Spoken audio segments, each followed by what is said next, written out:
Hello student, welcome back to मैटीज अड्डा 24/7। This is Anita Sharma और आज एक बहुत इंपॉर्टेंट टॉपिक पर हम डिस्कशन करने जा रहे हैं। और ये इंपॉर्टेंट टॉपिक है कि जो भी स्टूडेंट क्लास 11 से 12th में आ गए हैं, किस तरीके से अपनी क्लास 12th को स्टार्ट करेंगे, how to start class 12th, क्या स्ट्रेटजी होने वाली है, कैसे स्टार्ट करेंगे, कब से स्टार्ट करेंगे, वो सारी चीजें मैं आपको इस वीडियो के अंदर बताने वाली हूं। तो वीडियो को लास्ट तक जरूर देखिएगा और अगर आप चैनल पर नए हैं तो चैनल को सब्सक्राइब जरूर कीजिएगा।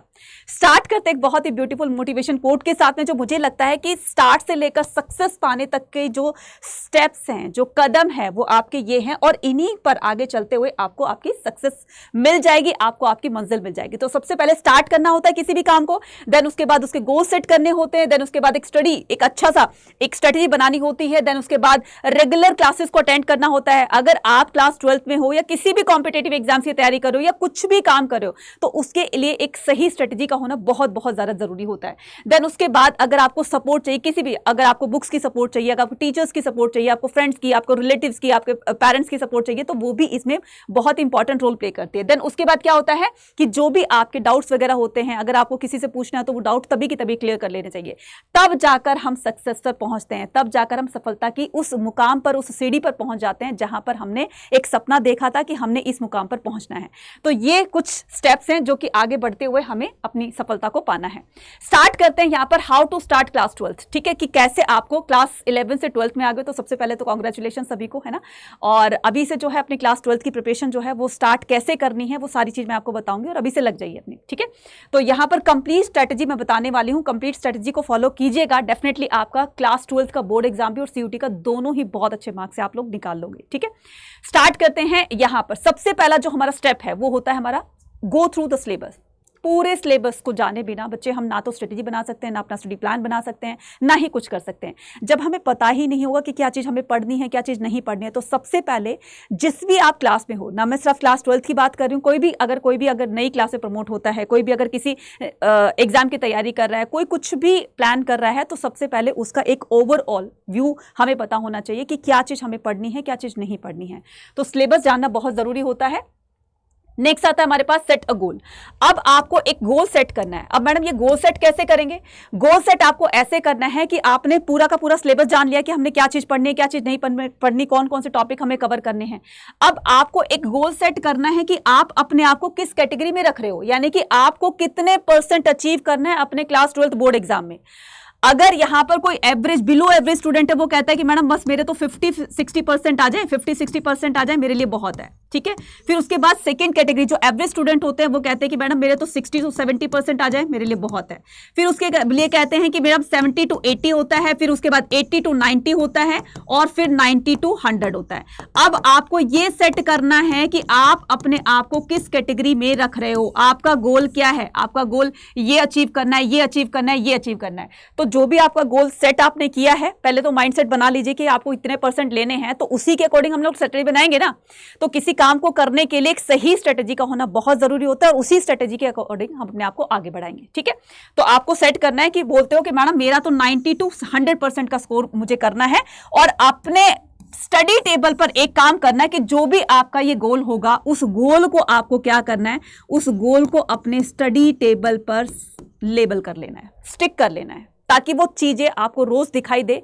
जब भी उसके सामने से निकलो, आपको आपका टारगेट, आपको आपका गोल दिखाई दे कि मुझे ये चीज अचीव करनी है और मुझे इसके लिए लगातार प्रयास करते रहने होंगे। नेक्स्ट करते हैं मेक अ स्ट्रेटेजी। अब हमने सिलेबस जान लिया, अब हमने जो अपना गोल सेट कर लिया, अब स्ट्रेटेजी भी तो बनानी पड़ेगी ना। स्ट्रेटेजी कैसे बनाएंगे? स्ट्रेटेजी बनाएंगे कि किस तरीके से हम अपने हर सब्जेक्ट को कितना टाइम देना है ना, कितना टाइम किस सब्जेक्ट को देना है, उसी के अकॉर्डिंग अपने आप को प्रिपेयर करेंगे। अब यहां पर स्ट्रेटेजी क्या होने वाली है, अभी मैं बहुत ज्यादा बर्डन नहीं बता रही हूं आपको, ठीक है, कि आपको अभी से 6-6, 7-7, 8-8 घंटे पढ़ने हैं, नहीं। आपको क्या करना है, एक छोटा सा काम करना है। आपको 1 वीक के अंदर कम से कम आपको 2 चैप्टर्स तो आपको कंप्लीट करने ज्यादा तो नहीं है ना। आपका मनपसंद सब्जेक्ट कोई भी हो, आप वो सब्जेक्ट पहले उठा लीजिए। सिर्फ 2 चैप्टर कंप्लीट करने हैं पूरे वीक में, आपको इतना तो कर लोगे ना। और कंप्लीट ऐसे कीजिएगा बच्चा कि आपको वो चीजें ना बस बाद में रिवीजन की जरूरत पड़े, दोबारा से उसको डीपली पढ़ने की जरूरत ना पड़े। इस तरीके से उसको रीड कीजिएगा, इस तरीके से उसको स्टडी कीजिएगा, इस तरीके से चैप्टर को गो थ्रू कीजिएगा कि आपको दोबारा जो है इस तरीके से पढ़ने की जरूरत ना पड़े, सिर्फ रिवीजन की जरूरत पड़े, है ना। तो आपको क्या करना है, ये करना है। जो भी आपका मनपसंद सब्जेक्ट हो, जो भी आपका फॉर एग्जाम्पल की मान लो जी आपका साइंस के स्टूडेंट हो, कॉमर्स के स्टूडेंट हो या फिर आर्ट्स के स्टूडेंट हो, हिस्ट्री पॉलिटी आपने 1 वीक में उठा ली, ठीक है, तो आपको एक सब्जेक्ट के कम से कम आपको 2 चैप्टर कंप्लीट करने। एक सब्जेक्ट उठा लो, 2 चैप्टर बहुत है, ठीक है। आपने फर्स्ट चैप्टर आपने क्या किया, एक चैप्टर आपने एक सब्जेक्ट लिया, तो उस सब्जेक्ट को आपने क्या किया, उस सब्जेक्ट को आपने उसके 2 चैप्टर्स लिए, पर सब्जेक्ट आपको 2 सब्जेक्ट, या फिर ऐसा भी कर सकते हो कि आपको 2 सब्जेक्ट लेने हैं और आपको 2 चैप्टर कंप्लीट करने, ऐसा भी कर सकते हो। इससे क्या होगा, इससे मल्टीपल सब्जेक्ट जो है वो धीरे धीरे आपके कवर होने लगेंगे, ठीक है, धीरे धीरे कवर होने लगेंगे। तो एकदम से जब बर्डन आएगा, आपका क्लास टेस्ट हो रहा है, यूनिट टेस्ट हो रहा है, आपका सेमेस्टर एग्जाम्स हो रहे हैं, तो इसमें इतने बर्डन नहीं आएगी कि मैंने तो एक ही सब्जेक्ट के पर फोकस किया था, बाकी तो सब्जेक्ट मेरे रह गए। तो आप अपने तरीके से आपको कोई भी 2 चैप्टर कंप्लीट करने, कोई भी 2 सब्जेक्ट के कीजिए या एक सब्जेक्ट के कीजिए, 2 चैप्टर आपको कंप्लीट करने, ठीक है। बहुत ज्यादा तो नहीं है, इतना तो कर सकते हो। मौज मस्ती कीजिए, रेस्ट कीजिए, घूमिए फिरिए, क्योंकि अभी आपके एग्जाम, पता है कि बच्चे अभी थोड़ा मूड में नहीं होंगे, लेकिन बच्चे अपनी स्टडी को नहीं छोड़ना है, क्योंकि क्लास 12th है और क्लास 12th एक ऐसा बेसिक है जिसमें बहुत सारे बच्चे अपने बोर्ड एग्जाम के साथ साथ में अदर जो गवर्नमेंट कॉम्पिटेटिव एग्जाम्स होते हैं उनकी भी तैयारी कर रहे होते हैं ना, तो उनकी भी तैयारी करते रहनी है और साथ में अपना बोर्ड एग्जाम भी करना है। तो इसी के लिए मैं बता रही हूं कि आपको अभी से अपना प्लान कर लेना है, ठीक है। नेक्स्ट आता है हमारे पास मेक नोट्स। बहुत बड़े बड़े नोट्स नहीं बनाने, आपको क्या करने हैं, शॉर्ट नोट्स बनाने हैं। क्या करने हैं आपको, शॉर्ट नोट्स बनाने हैं। शॉर्ट नोट्स कैसे बनेंगे, जब भी आप स्टडी करते हो तो आप एक काम कीजिएगा, जो भी आपको चीज इंपॉर्टेंट लगती है उसको अंडरलाइन कर लो, ठीक है। अंडरलाइन कर लिया, कभी डेट आ गई आपने उसको सर्कल कर लिया, अंडरलाइन कर लिया, ठीक है। फिर आपने कोई भी आपको इंपॉर्टेंट टॉपिक लगता है उस पर IMP लिख दिया, इंपॉर्टेंट लिख दिया। जब ये सारी चीजें आप उस चैप्टर को कंप्लीट कर लेते हो, ये सारी चीजें आपने कंप्लीट कर ली, तब आप क्या करोगे, शॉर्ट नोट एक रजिस्टर लेकर के जो भी आपको इंपॉर्टेंट लगा, आपने जो मार्क किया उसको आप उस नोटबुक में रजिस्टर में नोट डाउन कर लीजिए। इससे क्या होगा, आपको ये पता चलता रहेगा कि ये चीज मेरे लिए इंपॉर्टेंट थी और मैंने इसको कवर कर लिया और अब जो है वो इसको बस रिवीजन की इसकी जरूरत है, तो साथ में आपको शॉर्ट नोट बनाने हैं। नेक्स्ट करते हैं सोल्व द क्वेश्चंस। अब हमें चैप्टर कंप्लीट हो गया, ठीक है, नोट्स भी बना लिए हमने, अब आपको क्वेश्चंस को सॉल्व करना है। बहुत सारे बच्चे गलती करते हैं कि एनसीईआरटी की बैक एक्सरसाइज बिल्कुल नहीं करते हैं, ये गलत करते हो बच्चा। एनसीईआरटी की बैक एक्सरसाइज करके देखिए, क्योंकि उस चैप्टर से रिलेटेड ही तो क्वेश्चंस होते हैं ना, उन क्वेश्चंस को सॉल्व करने की कोशिश कीजिए। अगर तो आपको कभी लगती है कि अभी मेरा ये टॉपिक जो है वो क्लियर नहीं हुआ है, तो एनालिसिस में 2 ही काम होंगे, ठीक है। एनालिसिस करेंगे तो एनालिसिस में 2 काम होंगे, या तो आपको ये पता चलेगा कि आपका वो जो टॉपिक था वो बहुत अच्छे से क्लियर हो गया, वो कंसेप्ट बहुत अच्छे से क्लियर हो गया, या फिर ये होगा कहीं कमी रह गई है तो आप उसको इंप्रूव भी कर सकते हैं, एक बार रिवीजन लगा सकते हैं, फिर दोबारा से करिए वो क्वेश्चन। डेफिनेटली कह रही हूँ, गारंटी से कह रही हूँ, आपको वो क्वेश्चन जो है वो जो पहले बहुत कमियां रह रही थी, अब आपकी वो थोड़ी कमियां रहेंगी। फिर एक टाइम आएगा जब आपकी बिल्कुल भी कोई कमी नहीं रहेगी और वो बहुत अच्छी तरीके से आपको कंसेप्ट क्लियर हो जाएगा, ठीक है। उसके बाद क्या करना है, फिर सैंपल पेपर। सैंपल पेपर में ये नहीं कह रही कि पूरी बुक का सैंपल पेपर लगाना है आपको, जिस भी टॉपिक पे, जिस भी चैप्टर्स पे आपने क्वेश्चंस लगाए हैं, तो उस सैंपल पेपर में उस चैप्टर से रिलेटेड कोई ना कोई क्वेश्चन आया होगा, आप उस क्वेश्चन को निकालिए, ठीक है, और फिर उसको फ्रेम करने की कोशिश कीजिए। डेफिनेटली बच्चे वो आपको बहुत बहुत हेल्प करेगा। और इस बार क्लास 11th 12th में जो भी हो आप, ठीक है, तो उसमें कॉम्पिटेंसी बेस्ड क्वेश्चंस ज्यादा आ रहे हैं, MCQs ज्यादा आ रहे हैं, इसलिए हर चीज को बारीकी से जानना बहुत जरूरी होता है, ठीक है। तो अभी से अपनी हैबिट बना लीजिए और हर चीज को बहुत अच्छे से ध्यान से पढ़ते हुए चलिए, क्योंकि क्वेश्चन नहीं पता कौन सा कहां से आ जाए। PYQs को करना बहुत जरूरी होता है, क्योंकि PYQs को करने से उस पर्टिकुलर चैप्टर के PYQs बहुत सारे आए होंगे, है ना, तो उन PYQs को करने से ये यहाँ पर एक चीज हो जाती है कि वो चीजें हमें पक्की तरीके से रिवाइज भी हो जाती है अच्छी तरीके से, और साथ साथ में 40 to 50% ऐसा होता है कि वो एज इट इज जो है वो PYQs हमारे करंट ईयर में भी आ जाते हैं, इसे PYQs को जरूर करना है। नेक्स्ट आता है हमारे पास रिवीजन। अब रिवीजन जो है वो 2 तरह की होती है, ठीक है। रिवीजन जो होती है वो 2 तरह की होती है। मैम रिवीजन कैसी होती है, एक तो बेसिक होती है, एक एडवांस होती है। मैडम 2 तरह की रिवीजन कैसी होगी, मैं अभी बताती हूँ, ठीक है। अब यहाँ पर देखिए, बेसिक और एडवांस रिवीजन में दोनों में फर्क क्या होता है। एक हमारे पास बेसिक रिवीजन, एक हमारे पास एडवांस रिवीजन। अब बेसिक में क्या क्या आ जाएंगे, सबसे पहले जब भी आप क्लास 12th को स्टार्ट कर रहे हो, चैप्टर को पढ़ना स्टार्ट कर रहे हो, नई क्लास में आए हो, नहीं पता उस चैप्टर के बारे में कुछ भी, नहीं पता आपको बुक्स के बारे में कुछ, ये पता है कि ये पॉलिटी की बुक है, ये हिस्ट्री की बुक है, ये मैथ्स की बुक है, ये इंग्लिश की बुक है ना, तो आपको चैप्टर के बारे में कुछ नहीं पढ़ा, तो सबसे पहले आपको एक काम करना है, सबसे पहले काम करना है कि उस चैप्टर का 1 शॉट देख डालो। हर चैप्टर का 1 शॉट आपको इसी चैनल की प्लेलिस्ट में मिल जाएगा। अगर आप आर्ट्स के स्टूडेंट हैं, history, polity, English, Hindi, geography और इकोनॉमिक्स, सबके आपको 1 शॉट यहीं मिल जाएंगे। तो सबसे पहले आपको क्या करना है, 1 शॉट देखना है। इससे क्या होगा कि चैप्टर आपको जल्दी से समझ में आ जाएगा जब भी आप रीडिंग करोगे, ठीक है। तो आपको उस पूरे वन शॉट को देखने के बाद आपको चैप्टर तो समझ में आ गया कि इस चैप्टर में पूछा क्या गया है, बताया क्या गया है, क्या क्या इसकी बेसिक जो चीजें थी वो सारी आपकी क्लियर हो जाती है, क्योंकि यहां से मोटा मोटा आइडिया लग जाता है। उसके बाद फिर आपको एनसीईआरटी रीड करनी है उसी चैप्टर की। आपने उस चैप्टर का वन शॉट देख लिया, फिर उसी चैप्टर को आपको रीड करना है। देन उसके बाद क्या करना है, उसकी एनसीईआरटी बैक एक्सरसाइज करनी है। देन उसके बाद ये 3 आपको काम करने के बाद अगर फिर भी लगता है कि नहीं यार मुझे तो है जो है एक टीचर ऐसा चाहिए, एक ऐसा मतलब मुझे मतलब गाइड करने वाला चाहिए, या इस चैप्टर को समझा बहुत अच्छे तरीके से मुझे लाइव क्लासेस में समझाए, तो आप उसके लिए क्या कर सकते हो, आप उसके लिए हमारा संकल्प बैच ज्वाइन कर सकते हो या फिर महापैक ज्वाइन कर सकते हो। इसमें टीचर्स जो है वो आपको लाइव क्लासेस देती हैं और लाइव क्लासेस में आप टीचर से लाइव डाउट पूछ सकते हैं। जो भी आपको डाउट आ रहा है चैप्टर के दौरान, टॉपिक के दौरान, जो भी आपको डाउट हो रहा है, जो भी कंसेप्ट आपको क्लियर नहीं हो रहा है, तो लाइव सेशंस में आप क्या कर सकते हो, टीचर से पूछ सकते हो।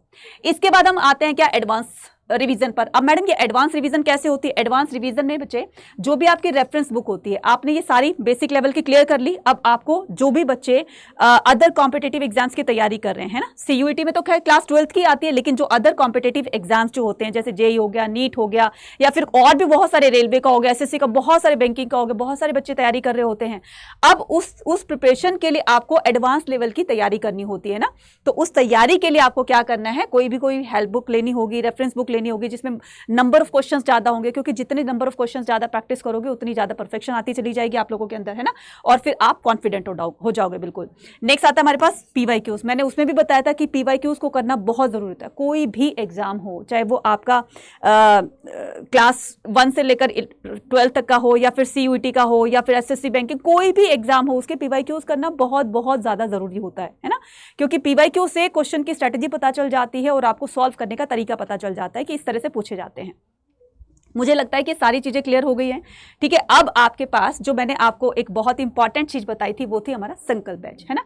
अब ये संकल्प बैच क्या है? संकल्प बैच जो है वो क्लास 12th को प्रिपेयर कराने के लिए, बोर्ड एग्जाम को अच्छी तरीके से आपको क्लियर करने के लिए हमारा आप संकल्प बैच जो है वो आप एनरोल कर सकते हैं और मैक्सिमम डिस्काउंट पाने के लिए कूपन कोड यूज कर सकते हैं Y489, या फिर उसके अलावा CU80 प्लस आप क्लास 12th की दोनों की प्रिपरेशन करना चाहते हैं तो आप महापैक को ज्वाइन कर सकते हैं या फिर एम्बिशन बैच को ज्वाइन कर सकते हैं। इसमें भी मैक्सिमम डिस्काउंट पाने के लिए आप कूपन कोड यूज कर सकते हैं Y489।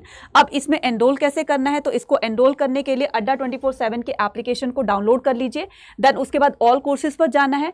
ऑल कोर्सेज पर जाने के बाद अगर आप क्लास 12th बोर्ड एग्जाम को पहले प्रिपेयर करना चाहते हैं तो उसके लिए यहाँ पर ये बैच है, ये रहा आपका संकल्प। साइंस का है, कॉमर्स का है, आर्ट्स का है, तो आपको क्या करना है, आर्ट्स वाले बैच पर क्लिक करना है, देन बाय नाउ पे क्लिक करना है। देन उसके बाद क्या करना है, Y489 कूपन कोड लगा करके आपको इस बैच पर मैक्सिमम डिस्काउंट मिल जाएगा और ये बैच आपका पूरे साल के लिए आपके पास रहेगा, जिससे कि आप बार बार क्योंकि रिकॉर्डेड वीडियोस आपके पास रहेंगी, रेफरेंस बुक आपके पास रहेंगी, नंबर ऑफ क्वेश्चंस रहेंगे, टीचर्स आपको लाइव पढ़ाएंगे, वो सारी चीजें आपके पूरे साल रहेंगी। तो मुझे लगता है कि पर सब्जेक्ट आप अगर कहीं ट्यूशंस भी पढ़ रहे हैं तो पर सब्जेक्ट आप 1000 रुपीज दे रहे हैं, तो ये तो पूरे साल के लिए, और कितनी मिनिमम कॉस्ट पर आपको ये सारी चीजें प्रोवाइड की जा रही हैं। तो मुझे लगता है कि बेस्ट डील होगी आपके साथ में, तो जल्दी से जाकर और इसको परचेज करेंगे। साथ साथ में अगर आप ये चाहते हैं कि मुझे CU80 प्लस बोर्ड एग्जाम दोनों की एक ही बार में मैं प्रिपरेशन स्टार्ट कर दूं, तो उसके लिए सेम वही प्रोसेस रहेगा। ऑल कोर्सेज पर जाना है, UG और PG एंट्रेंस एग्जाम पर, UG पर, आर्ट्स पर क्लिक करना है। अब ये रहा आपका एम्बिशन बैच, है ना, ये रहा आपका एम्बिशन बैच। तो ये एम्बिशन बैच है, ये आपका जो भी बच्चे काउंसलिंग के लिए बैठेंगे उनका है, ये आपके लिए नहीं है। और ये महापैक है। तो आपको अगर महापैक या एम्बिशन बैच में से कोई भी आपको बैच परचेज करना है, फॉर एग्जाम्पल कि मुझे आर्ट्स का डोमेन का ये करना है ना, तो मैं क्या करूंगी, यहाँ पर फिर से बाय नाउ क्लिक करूंगी। बाय नाउ क्लिक करने के बाद फिर मैं Y489 कूपन कोड लगाऊंगी और इसको एनरोल कर लूंगी, है ना। इसको क्या करेंगे, हम एनरोल कर लेंगे, राइट बच्चा। Y489, ये देखिए 20% का डिस्काउंट मिल गया है क्लास 12th और CUET के लिए। तो अगर इसी तरह की और वीडियो पाना चाहते हैं या फिर और कुछ आपको डाउट है तो मुझे कमेंट सेक्शन में लिखकर बता सकते हैं, तो मैं और वीडियो लेकर आऊंगी। और मिलते हैं अपनी नेक्स्ट वीडियो में। Till then take care, bye bye to all.